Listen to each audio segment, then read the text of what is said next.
अकोला जिल्ह्यातल्या अकोट नगर परिषदेच्या अध्यक्षपदासाठी यंदा महिला आरक्षण जाहीर झाले आणि त्यामुळे राजकीय वारसा लाभलेल्या 8 महिला उमेदवारांमध्ये जोरदार लढत पाहायला मिळते। 2 कॅबिनेट मंत्र्यांच्या राजकीय वारसा असलेल्या अकोट शहरामध्ये नेहमीच राजकारणाला महत्त्व आहे आणि त्यामुळे नगराध्यक्षपदाची ही निवडणूक सर्वच पक्षांसाठी प्रतिष्ठेची बनली आहे। बघूया।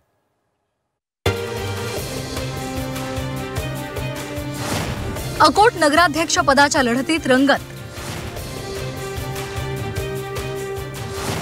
8ही महिला उमेदवारांना राजकीय वारसा। सर्वच राजकीय पक्षांसाठी प्रतिष्ठेची निवडणूक।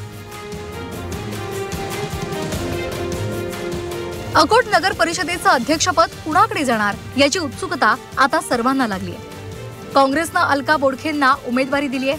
अलका बोडखे या माजी मंत्री रामदास बोडखेंच्या सून आहेत। तसंच त्यांचे पती संजय बोडखे हे माजी नगराध्यक्ष आहेत। राजकीय वारसा लाभलेल्या अलका बोडखेंनी शहरातल्या प्राथमिक गरजा, आरोग्य सुविधा आणि नगरपालिका शाळांचा दर्जा सुधारण्यावर भर दिलाय। येणाऱ्या काळात मला जर निवडून दिलं तर मी प्राथमिक ज्या गरजा आहेत, नसते, नाल्या आणि साफसफाई, स्वच्छता यावर लक्ष देणार। मागच्या भाजपच्या काळामध्ये 5 वर्षात अशी विकास कामे झालेली नाही आहेत अकोट शहरात, अकोट तालुक्यामध्ये। पण जर मला निवडून दिलं तर मी सर्वात आधी नगरपालिकेच्या ज्या शाळा आहे तिथे जे शिक्षण पाहिजे, कॉन्व्हेंटमध्ये मुलांना भरगोच फी द्यावी लागते, ती फी कमी म्हणजे गरिबांना कसं सुविधा देता येईल त्यावर लक्ष देईल। आणि आरोग्य सेवा केंद्र आहे आमच्या एरियामध्ये गोल बाजारमध्ये, तिथे सगळ्या सुविधा व्यवस्थित करेल। बाजारपेठ आहे आमची, ती अस्ताव्यस्त आहे, त्याला सुव्यवस्थित करण्याचा प्रयत्न करेल। वंचित बहुजन आघाडीत प्रवेश केलेल्या स्वाती चिखलेंना महिला आरक्षणामुळे उमेदवारी मिळाली।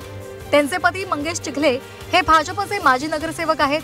मात्र गेल्या विधानसभेत भाजप विरोधात काम केल्याच्या आरोपावरून स्वाती चिखलेंचे पती मंगेश चिखले यांच्यावर कारवाई झाली होती। त्यामुळे स्वाती चिखलेंनी वंचितमध्ये प्रवेश केला। आता निवडणुकीच्या रिंगणामध्ये उतरताच स्वाती चिखलेंनी विकास कुठे दिसत नाही असा सवाल करत भाजपवर भ्रष्टाचाराचा आरोप केला। महिलांचे प्रश्न सोडवण्यात भाजप अपयशी ठरल्याची टीका सुद्धा त्यांनी केली। आमदार भाजपचे, सत्ता भाजपची, नगराध्यक्ष सुद्धा भाजपचं, प्रशासन सुद्धा भाजपचं आहे।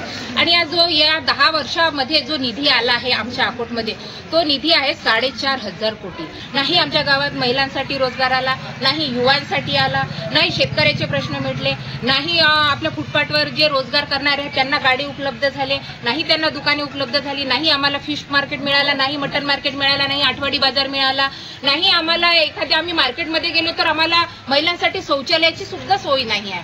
मग आमचा विकास गेला कुठे? म्हणून माझा प्रश्न आहे या जनतेला की या 4,500 कोटी कोण गब्बर झालं, नेते झाले की ठेकेदार?